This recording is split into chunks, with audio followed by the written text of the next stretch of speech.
So Hey, this is a replay of a hearing in Marion County, Florida that we watched this morning, and it went amazing. it did. Amazing.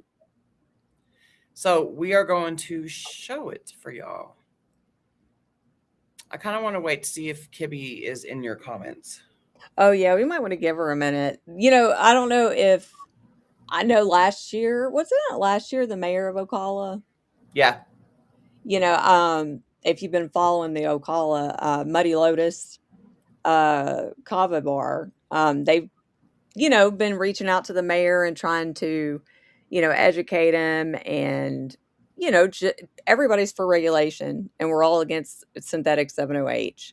Yeah. And so, it would Muddy Lotus seems like a really special place, and it would be a travesty, for somewhere like that to shut down. I wish every freaking city had a Muddy Lotus. I know. It just seems like a really special place. So, Muddy uh, Lotus Tea Bar. yes, Anybody out there in Marion County or Ocala in the area, go support them. absolutely. They Go do to so that. much fun stuff there. They do. They really do. So, but yeah, they always seem to they gather up the troops and they go in and they talk about it, and it's just like the last hearing that we watched, there was a lot more people. But I think Yeah. that was at nighttime though. This one was bright and early this morning. Ooh, it sure was. Man, we had to roll out of bed super early for this. But it's worth it, It's worth it. Yeah. Okay. So, Oh, I guess I should. Okay. I'm gonna share the thingy out. Kibby, check in the comments if you're here.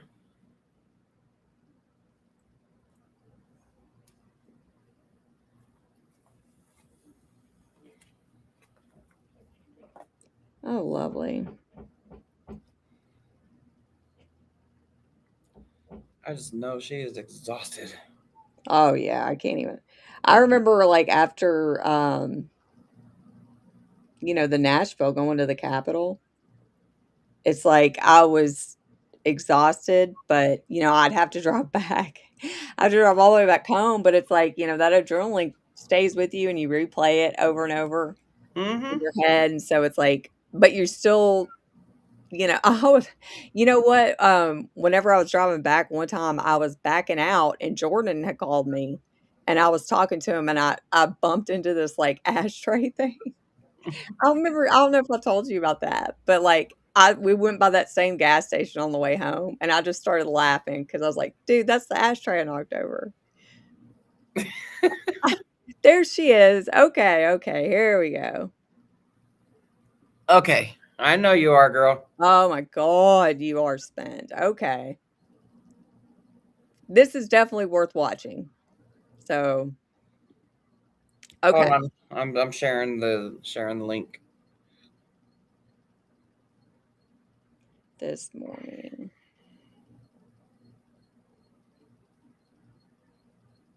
I'm sorry, like, I forgot that, I don't have my headphones on and my cat's, uh, walking around with toys in her mouth. Oh. Megan sent you a text. Okay. No, kitty. No, baby. Okay. Oh, I hear your cat. Yeah, she's excited. She's like, let me hear what they got to Yeah, say. let me see what they said at the city council meeting. Chris, and then you'll have 2 minutes to speak. Alexis, I'm not going to try. And then Joseph, if you can come to the other podium. Joseph Petrie. Petrie? Yep. You can come up. And then Allison and Kibby Fulton will be on deck.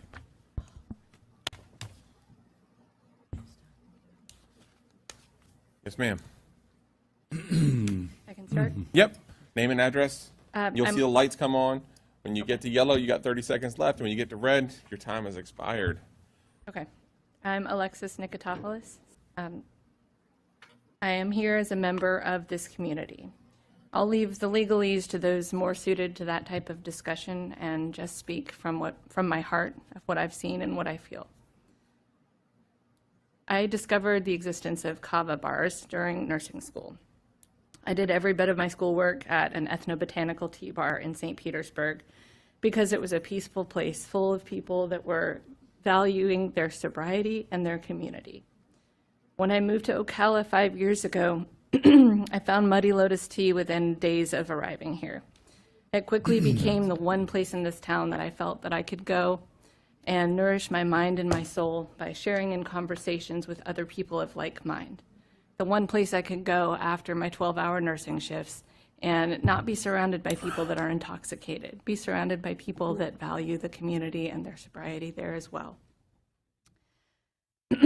During my career as a critical care registered nurse, I have seen many, many patients with life-changing or life-ending medical issues directly related to the use of substances.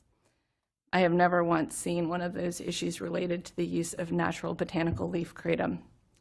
And with that, I make this impassioned plea to you to please stop any attempt to ban kratom as a whole without considering the difference between natural botanical leaf kratom and the harmful 7-OH and synthetic versions. Thank you for your time. I appreciate that. Yeah, these folks that have signed up is for agenda item 8.1. I apologize, commissioners. I should have let you know. Thank you. Thank you. Yes, sir. And then Allison, you can make your way up to the next podium. Yes. Good morning. Good morning. My name is Joseph Petrie. Thank you, Chair, Vice Chair, Commissioners. My name is Joseph Petrie, and I'm here today hoping to give you an off-ramp before any action is taken to ban natural kratom. Since I only have 2 minutes, I must limit myself and state in the most respectful way possible while remaining clear and direct. The County Attorney's Memorandum dated August 11, 2026 is critically flawed in numerous ways, including the scientific and pharmacological depiction of kratom on which the memorandum is built, culminating in the mistaken determination that natural kratom is a public health threat. It is not. Essentially, the memorandum recognizes the perceived surges in medical emergencies are linked to enhanced kratom products like 7-OH, but wrongly conflates the risks of these chemically altered, synthetic, or semi-synthetic, lab-made products, which are often mislabeled as kratom, with the recognized safety profile of natural kratom leaf. There is a distinction. Any policy that fails to reflect that distinction risks causing unintended consequences that negatively impact your constituents. My opinion is based on over 20 years of treating drug and alcohol addiction in Florida. Having studied addiction while treating well over 10,000 patients, I, like Dr. Nora Volko, Director of the National Institute of Drug Abuse, see natural kratom leaf as a valuable harm reduction tool in the battle against opioid addiction. My concern is that should this board enact any ordinance that prohibits natural kratom, this board will unwittingly force people back to dangerous opioids, including dangerous street drugs laced with fentanyl. The memorandum references a Sarasota ordinance, but Sarasota, despite their best intentions, got it wrong. Just because Sarasota got it wrong doesn't mean that Marion County needs to get it wrong too. Further, no ordinance is even needed. This is a state issue. And kratom is already regulated under Section 500.92 Florida statutes, titled the Florida Kratom Consumer Protection Act. Florida's Attorney General has already extended an emergency rule addressing 7-OH and the other chemically altered products that are responsible for the harms this board seeks to prevent. Nothing is needed by this commission at this time. Certainly not any ordinance that seeks to ban natural kratom. Thank you for your time and attention to this important matter. I ask that you move item 8.1 up if possible. I would like to be available to answer any questions and help you if I can. Thank you very much. Thank you. All right, yes, ma'am.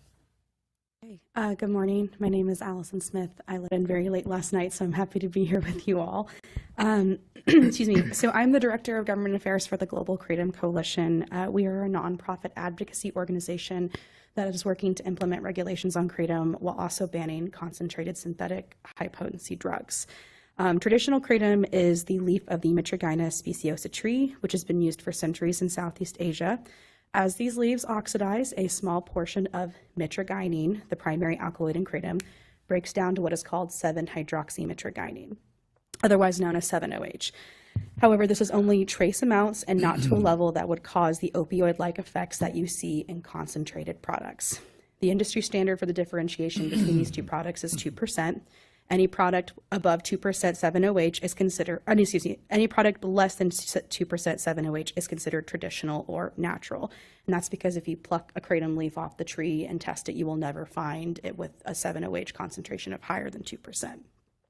And then likewise, any product higher is concentrated synthetically altered, and they are considered adulterated under the Dietary Supplement Health and Education Act, otherwise known as DSHEA, which is a federal law. In recent years, manufacturers have begun producing these high potency and addictive drugs for financial gain. It is in the interest of these drug manufacturers to confuse and conflate both regulators and consumers. They use deceptive marketing practices to conflate these products as quote unquote kratom, despite being pharmacologically, psychologically completely different from each other.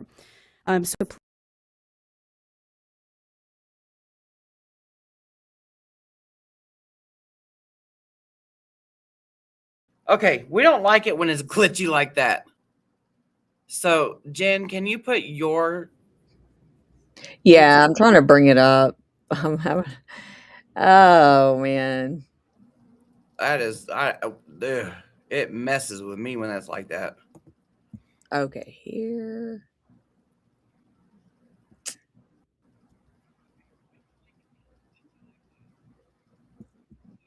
Okay, you know what? Hold on.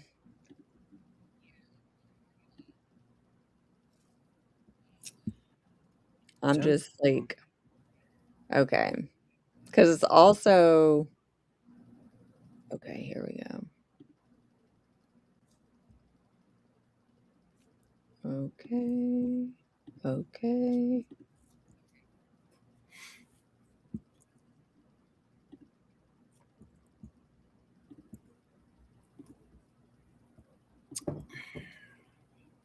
Okay.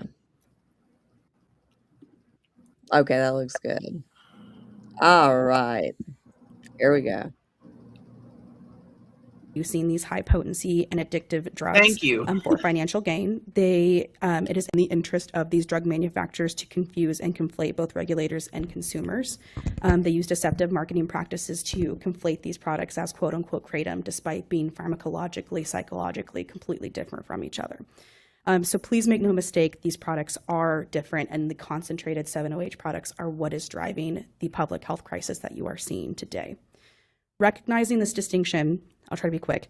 The DEA issued a notice of intent to schedule concentrated 7-OH products and other synthetic derivatives as of July 6th of last month. So sometime this month that will go into effect. And this move, again, specifically targets those types of drugs. The state has also done so. My time is up, but I'm here and I'm happy to answer any questions and give any background. We have draft policies that I'd be more than happy to share with your legal team, and I'm just here for any resources whenever this comes up. So when they make that guideline, I do have a question for you if you don't mind. So when they make that guideline, does it take it off the shelves, the concentrated synthetic versions in the gas stations and things like that? When you're talking about the NOI, Yes. So the notice of intent is basically putting the manufacturers, distributors, and even consumers on notice. They're saying this will be a Schedule I substance, and you have 30 days minimum to get rid of these products. So once the DEA finalizes that, yes, these products will be taken off the shelves. That's what will cause them to come off the shelves. Yes, which they already should be because of the AG ruling that the Florida AG already did. But yeah, Florida already. Yes, but now you'll have federal resources. Sorry. Any other questions? No, that was my question. Did you have another question, Commissioner Stone? No, that was exactly my question. And so just to be clear, that will pull the synthetic kratom off of the shelves across the nation? Yes, Until they that is the change intention. Until they change the Until formula. they change the formula. Right. Well, that is why they, in the NOI, and I will share it with whoever if you would like to review it, it says 7-OH, and then it addresses other synthetic derivatives, because that is a problem that we're seeing, not just with kratom, but with cannabis and hemp. I mean, people are taking it and chemically altering it because they can. And so rather than playing whack-a-mole and just going forward and banning individual substances until we start banning like salt and pepper, they said any synthetic derivatives. Not if it doesn't reflect the natural composition of the plant, then you cannot be selling it. Mr. Chair, well, go ahead. Well, is there some sort of timeline other than it was 30 days from the notice of intent, and that was July the 6th? Yes. Did you say? Yes. So full transparency, it's August recess in DC. So a lot of people are out of town. So I anticipate that's probably part of the reason why we're having a little bit of a delay here. But I'm not privy to the conversations within the DEA as to why they haven't formally submitted that notice. But essentially, they have 30 days minimum.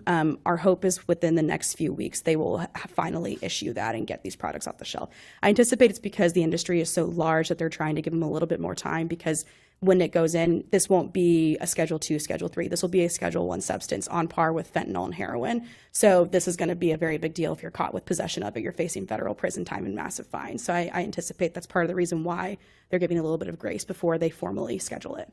Well, I certainly appreciate you coming all the way from our nation's capital to be here this morning. Of course. It's lovely being here. Thank you. Thank Welcome you to so Florida. much. Thank you. It's been great to I walk really through. enjoyed it. Thank you. I'm sorry, Commissioner Bryant. It's okay. I just for clarification, I wanted you to reiterate. So they have finally put language within that states all synthetic substances, because that has been the problem with all of these synthetic drugs that are being produced and sold as things that are safe. Yeah. Is that, as soon as something is banned, they just change the formula. Yeah. Absolutely. And I think I need to start by saying, like, if there's a will, there's a way. If somebody wants to make an illicit substance, they're going to do so. And I think that goes for anything. That being said, the intention of this language is to clear a majority of those. I mean, like 97% of them. Like I said, I'll give you the language. I know it's 7-OH, and there's like 4 or 5 other synthetic derivatives that they explicitly mention that say you cannot have these concentrated products or variables sold on the shelves. So it identifies the specific synthetic derivatives. Yes. Okay. So they can. And then it says any other derivative, right? Let me look at the language. Yeah. Let me Okay. just double check. Can you send that to us? Yeah, absolutely. Yeah. Is there a business card Yep. or something We'll that I get can? someone will get it to you, Tracy. Okay. Someone will help you, Thank you. Yeah, of course. and we'll get it to our legal team because they'll want to look at it. I'm sure. Yeah, definitely. No, Fabulous. I'll send No. this to you right now. thank you. Yes, ma'am. And then Sonia's up next. Hi, Hello. My Name name and is- address for the record. my name is Kibby Fulton in Ocala. So you know how you write something and then you hear all this other things and you go, okay, well, that changes that thought and that changes that thought. So I'm really not going to follow what I was going to say. I want to tell you a couple of things. The fentanyl, the recognition of fentanyl today. I have a story about somebody who works with me who actually just helped a police officer capture somebody, and a bag of fentanyl fell out. And he helped probably save this police officer's life. I'm going to go out on that limb. And we're all very proud of him, and he's my manager. And I'm very proud of him. I might get in trouble for telling you this story. In the paper. Yep. But he is an awesome gentleman that we have working for us. And he was at his karate dojo, and the police officer got saved by a karate man. So it's an awesome story.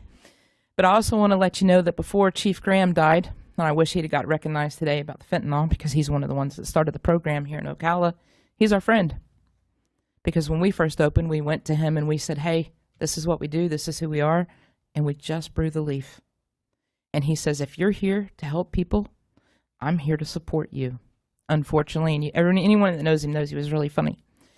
And unfortunately, he passed away 3 months after that. But where do you go whenever you want to quit doing something you shouldn't probably be doing that's not healthy for you? Where do you socialize? You come to Money Lotus Tea. Because we embrace people, we help people, we're compassionate. We've never sold synthetic 7-OH, and we never will. I never supported it. Could have made a lot of money, but that's not who I am at the end of the day. I don't want to be collateral damage. Please, understand. I love my community as much as you do. And I'm always going to be here to answer questions with you. Thank you for your time. Thank you. Dylan? Good morning, Ma'am. everybody. My Morning. name is Sonia Ritchie. I am one of the co-owners of Muddy Lotus Tea. I need I your do address get for a- the clerk. I'm sorry? I need your address if you don't mind, please. Sure. Code? No, Okay. we'll figure it out. We're all in the same circle, I believe. As I said, I'm one of the co-owners of Muddy Lotus Tea. We are an alcohol-free bar. We are the only one here in Ocala. For 8 years, we have provided a place where adults can gather without alcohol. We have employees with families who depend on the income of our business provides. We follow Florida law, check identification, and serve traditional kratom leaf only to adults 21 and older. When new regulations were discussed, we began making changes before they were required to be responsible practices to matter to us. We support enforcing Florida law concerning isolated, concentrated 7-OH. Traditional leaf represents approximately 40% of our revenue. A blanket ban would close our doors, eliminate jobs. Remove an alcohol-free community space from Ocala. Our employees, customers, and business should not suffer because of manufactured products we have never sold. Any regulation should identify specific product causing problem and measure the effect of lawful businesses before decisions are made. My question is, before directing staff to write an ordinance that would close a lawful 8-year local business, will you require an honest business impact study and meet with the business's employees and customers who will be affected? I appreciate your time this morning. Thank you. Appreciate your testimony. Thank you. Serena will be up next. Yes, sir. Hello, my name is Dylan Aldridge. My address is I'm here today to discussion of kratom. Funny enough, the manager that my boss referenced, Kibby, I'm the gentleman that worked with the Ocala PD officer to wrestle the guy that was on fentanyl and trying to attack the people around him. I'm here because the discussions on kratom directly affect my livelihood and a legitimate business here that I care about deeply. I want to say that I support Florida's existing regulations on kratom. Muddy Lotus Tea operates responsibly and legally, transparently under those guidelines. Muddy Lotus Tea, we have never sold extracts, synthetics, or concentrated derivative products. We serve whole leaf botanical kratom, the actual plant in its natural form. We don't manufacture it, we don't chemically alter it or concentrate individual alkaloids. This distinction is fundamental. We card our customers and we follow Florida's age requirements. We don't sell to minors, we don't manufacture extracts, alter products, or mislabel what we sell. We are a small, compliant Marion County business following the rules of the state of Florida has already established. So I understand the concerns about higher risk or concentrated products, but I don't believe responsible businesses like ours should be treated the same as companies selling products that are fundamentally different from what we provide. Florida already has a regulatory framework for kratom. If there are gaps, address those gaps. If there's specific products are creating a problem, regulate those products, but please don't punish small businesses because of irresponsible ones. I'm not asking for special treatment. I'm asking you to recognize the difference between whole leaf, kratom, and concentrated extracts and synthetic products, and allow businesses that are already following the law to continue to do so. I don't have this written down, but I'll add this last bit. I come from a family of addiction, of everything you can imagine. Your personal story resonated with me. My family has a big problem with opioids. This is in my opinion, a safe alternative to that, the whole leaf. So appreciate your time, committee. Thank you. Thank you. Hillary, you'll be up next. Yes, ma'am. Serena Mojica. Good morning, Chairman and Council. Thank you. Today you're going to hear the name Muddy Lotus Tea come up a lot alongside kratom. That's because we're the only business in this county that a ban on kratom would cause to close its doors. Smoke shops can sell it and just move on to the next thing. It really only affects us, and that'd be a travesty, so let me tell you why. You've obviously heard the synthetic kratom story, but what's more important is that We're a business built on respect. We respect others, we respect health, and we respect freedom. We respect others, so we sell quality. We respect the chemistry and how the body processes things, so we sell quality. And we respect an adult's informed right to choose. That's why we support freedom. It isn't the leaf that's the problem. It's the standards, realistically. And we need better standards around this. It's Muddy Lotus Tea that sets the standard currently in this quality and care that we give to people. And they should have the right to choose that.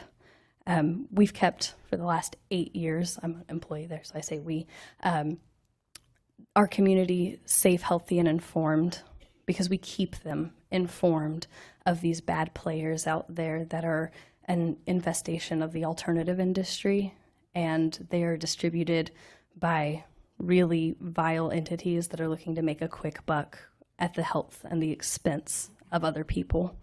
So when we come before you today, we just really ask you to consider the standard and make better standards for that. A ban on a whole leaf quality product is not ideal, but a standard holds these bad players super accountable to their actions. If we ban it, they can just move on to the next thing. We had spice and these other things. A ban will just make us close our doors and see them walk away scot-free, but a standard would hold people accountable to their actions. So just asking that you consider that. Thank you. Thank you very much. Hi, Hillary Westerberg. Good morning and thank you. Good morning. I'm here as a citizen of Marion County and a recovering alcoholic and someone who happens to drink the brewed whole leaf kratom tea at Muddy Lotus. It's my safe place. It's my home away from home. It's also the safe place of my husband, who unfortunately couldn't be here. He's a combat veteran with pretty severe PTSD. He's very uncomfortable in most public settings, but Muddy Lotus is a place where he has found he can be himself, he can relax, he doesn't have to constantly be looking over his shoulder. So it's really important to our family. I want to begin by saying that I understand the sincere concern that has brought this issue before you. I've read the attorney's memo and all of the state regulations, and I don't think anyone should dismiss the risks associated with the products containing concentrated kratom extracts, synthetic 7-OH, or the analogs of 7-OH. Those products are a legitimate health concern, and I support efforts to keep dangerous products from harming our community. But the memo also makes an important distinction, and several of us have, between the traditional kratom leaf and the concentrated synthetic kratom products, identifying the latter as posing the greatest public health risk. I'm simply asking you, as you move forward with this discussion, to give careful consideration to the principles of justice and individual liberty, which are so important to our nation. A policy can be really well-intentioned and still have unjust consequences, and a blanket ban that does not distinguish between concentrated or synthetic products and tea brewed from natural kratom leaf would unjustly restrict peaceful citizens and responsible businesses, which are not causing the harm that you're trying to prevent. That's all. Thank you. Thank you very much. All right, that was everybody that signed up. Commissioners, we have 3 sets of minutes. So approval. I have a motion by Commissioner McLean, second by Commissioner Curry. All those in favor signify by saying aye. Aye. Any opposed? That passes unanimously. One constitutional officer from the sheriff. 4-1. So moved. Motion by Commissioner Stone, second by Commissioner McLean. All those in favor signify by saying aye. Aye. Any opposed? That passes. And regarding the kratom issue that you've already heard about this morning. Are you not recording? Sure exactly what glaring errors Mr. Petrie is referring to in the memo. The memo does not propose any particular ordinance. It acknowledges that a draft ordinance had been prepared roughly based on an ordinance in Sarasota County, which is the only county in the state of Florida that has such an ordinance. I would note, and I think some of the speakers noted, that the Florida statute 500.92, which is the Florida Kratom Consumer Protection Act, does not distinguish between the leaf product and the synthetic product as far as the definition of kratom product. Both of them are included within that definition, and the statute makes it unlawful to sell any kratom product to anyone under 21 years of age. So the Florida statute doesn't distinguish between them, at least as far as being able to sell them to kids, whether it's the tea or the synthetic product. I've also included in the documents regulations, including from the Florida Attorney General regarding requirements to label kratom products. Most of these, in contrast to the statute, do focus on the synthetic compounds, and but they regulate it. So they provide for permits to sell this stuff, and they provide for concentrations that would be allowable and concentrations that are not allowable, and then they provide for certain compounds that you might call adulterants that should not be lawfully in any such products that could be sold. So that's kind of the state of play right now in the state of Florida. You have limited options locally as far as what we could do. We could try to adopt an ordinance to focus on the synthetic products, which would not include the leaf products. However, if you're going to focus on the synthetic products, then you're going to have a laboratory that's going to be able to test the synthetic products to be able to prove that what's in the product that you have confiscated and you're trying to prosecute on. And again, all these Florida Administrative Code sections that are attached list a number of these synthetic products. If, in fact, the federal government, my understanding was that the DEA had filed a notice of intent to temporarily place concentrated synthetic 7-OH as a Schedule 1, and that rule was going to become effective August 5th of 2026, and as opposed to sometime in July. But at least as of the information I had so far, that had not taken effect yet, even that temporary rule. I think it certainly would be to everybody's benefit if the federal government does go ahead and do that, not only at the federal level, but the state level, because for whatever reason, the state of Florida hasn't so far chosen to treat this as like a Schedule 1 controlled substance.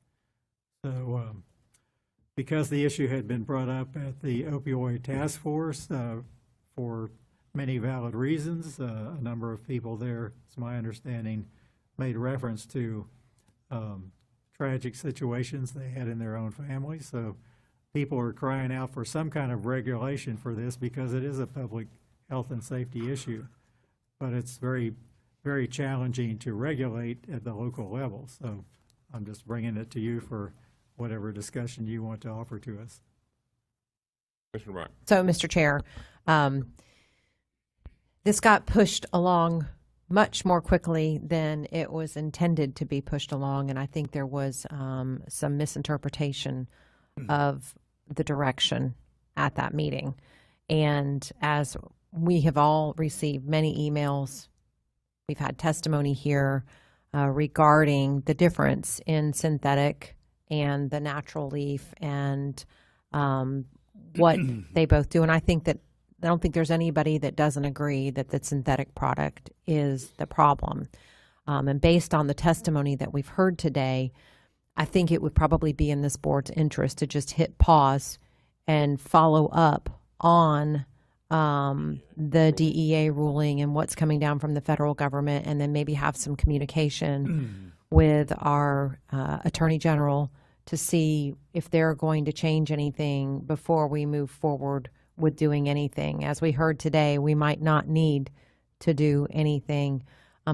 This board has always been really, really has always done a very good job of making common sense, logical decisions and not putting things in place that we can't enforce, because we understand that when we do that, law enforcement's going to come to us and they're going to say, hey, you just did that and there's nothing we can do to enforce that, or it doesn't make sense. So I would have been the one that would have brought this forward anyway, as that was the seat that I sat on. And so that would be my request today. Yep. That's fine. Commissioner Bryant, first of all, just to clear up a misconception, I had on the opioid settlement with your replacement, I had volunteered to do that, but Commissioner Stone had requested that, so I had backed off, and she's going to take over that. Right? Okay. The chair the chair is going to make that decision. Sure.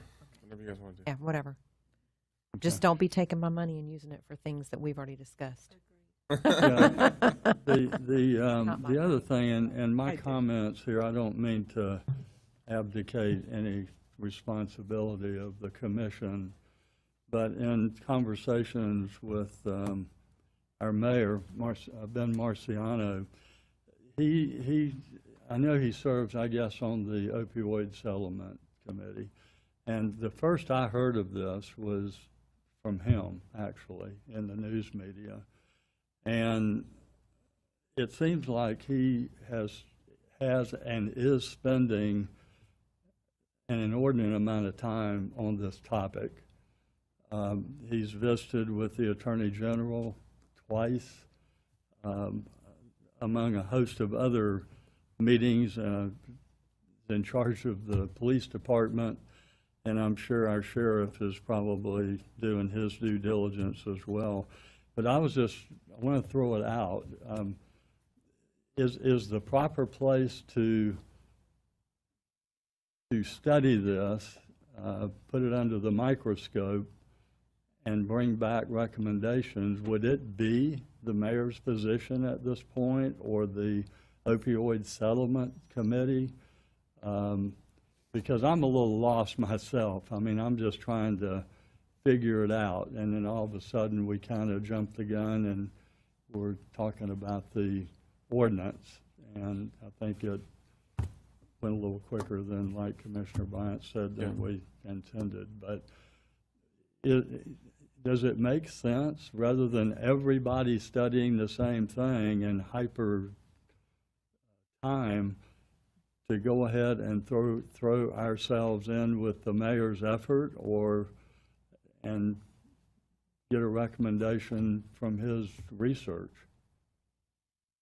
Mr. Chair? Yep. Mr. Mentor also wants to weigh back in on this conversation. I was just going to say, I spoke with Will Sexton, the city attorney, yesterday, and I think my understanding from him is that right now the city's position is similar to what Commissioner Bryant was indicating, that they're kind of putting it on hold as far as moving forward with actually taking any action. Certainly they're not contemplating adopting an ordinance at this point in time. And so I would emphasize that even though I made reference to Mr. Schwartz preparing a draft ordinance, I did not attach a proposed ordinance to this. So this memo was not proposing the board adopt an ordinance. Have a discussion. Mr. Chair? Yep.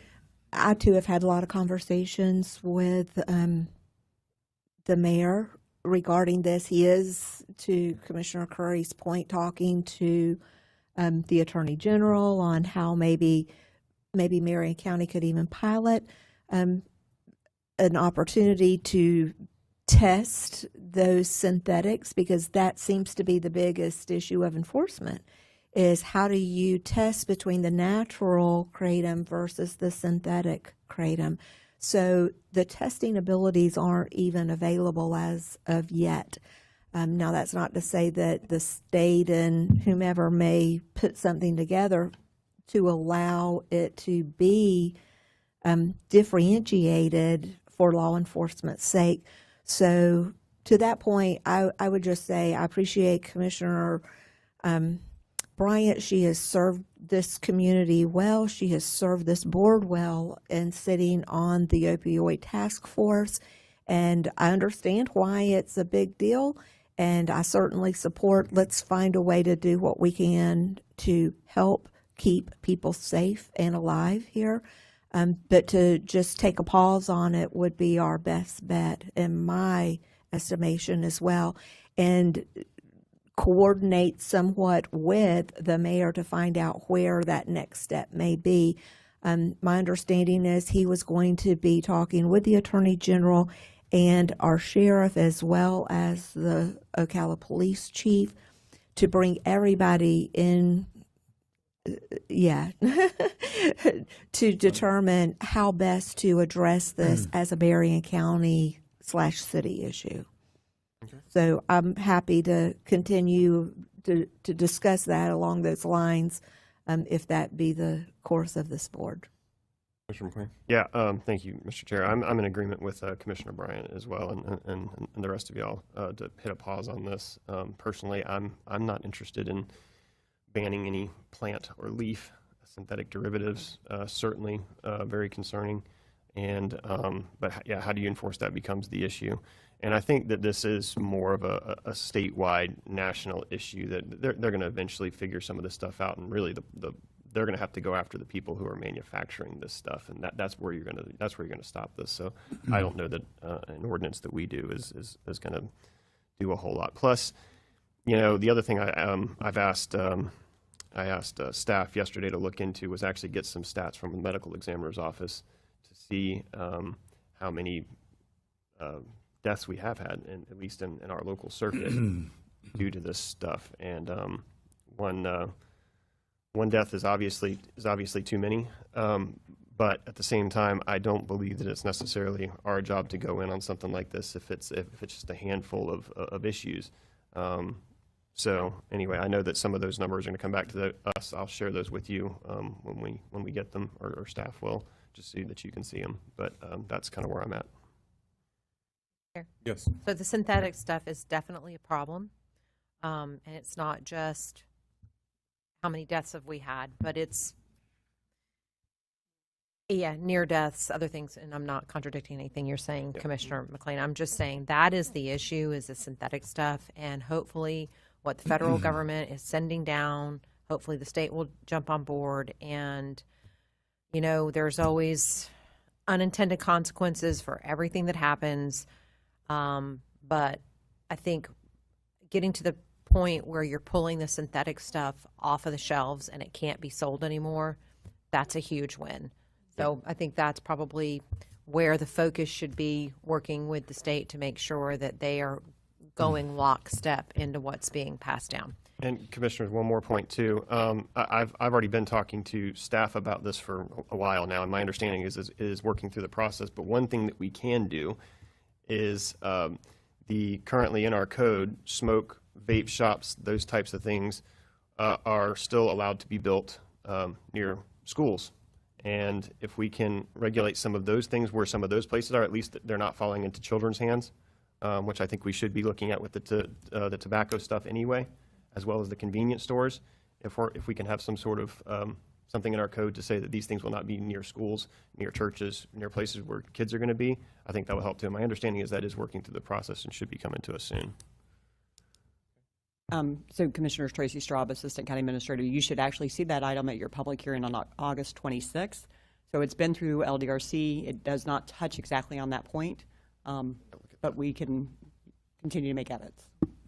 And I want to apologize to the board because I'm sure that you were all caught off guard. I was caught off guard when it went as quickly as it did.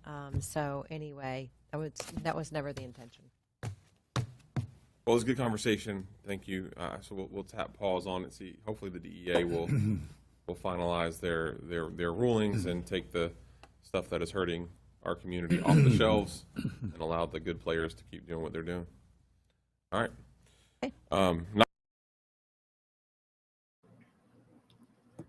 So yeah, that's what happened in Marion County, Florida today. Yes, indeed. Sorry, I've only gotten like 10 hours of sleep in the last 48 hours because I've been watching and attending these hearings. The early morning ones be kicking my butt. Anyway, Yeah, apparently they're just not regulating or enforcing regulations. enforcing it, yeah. Big surprise. Nobody seems to be doing that.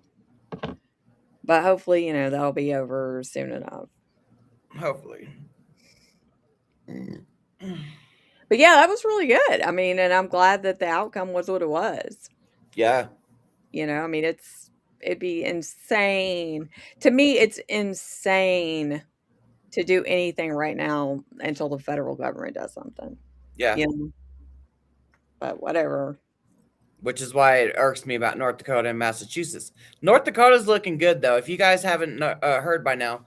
So that was another hearing I had to sit through yesterday. So there was 4 bills that were introduced yesterday. Actually 3, because I think one of the reps pretty much just took her bill off the agenda thing. They were all regulation bills. There were no ban bills introduced in North Dakota yesterday. And so 2 of them passed, all yays. And so those will be discussed on September 2nd when North Dakota has the official special session hearings. So that right there to me, so the North Dakota, oh yeah, ban kratom 30 days, yeah, get it off shelves. Everybody's getting it off their shelves, right? No ban bills. Yeah. No ban bills were introduced.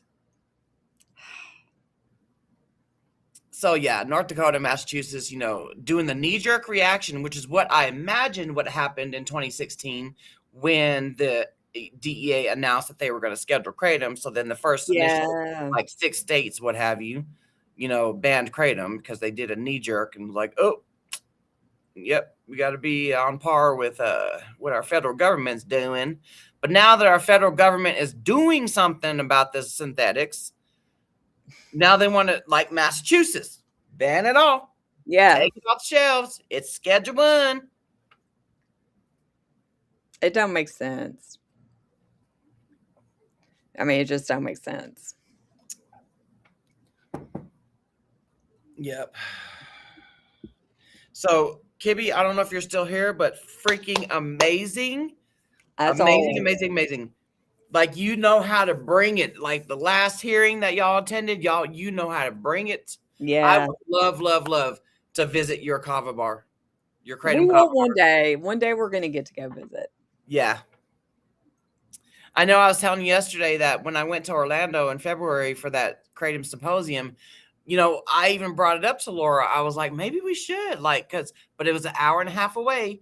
And those 4 days that we were at the symposium, it was from like 8 a.m. to 5, and then by the time you're done, you are just exhausted, and it's like, I can't imagine.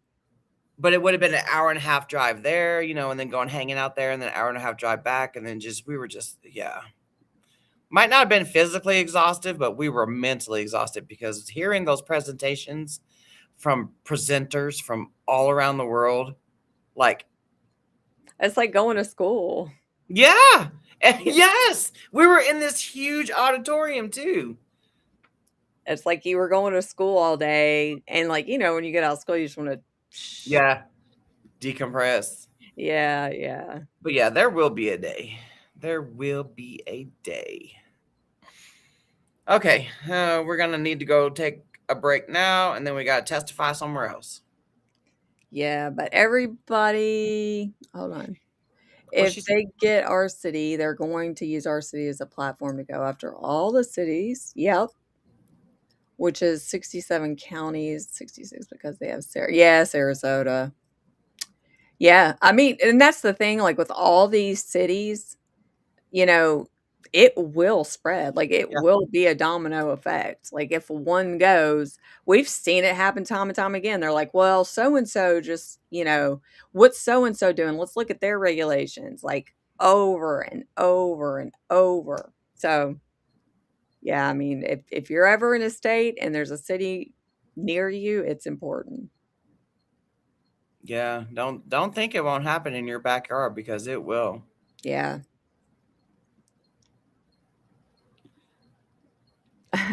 Well, good luck. I know you're tired, but you got this.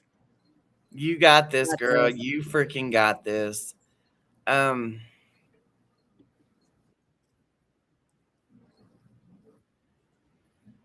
But yeah, keep us posted though. yeah. Yeah. Okay.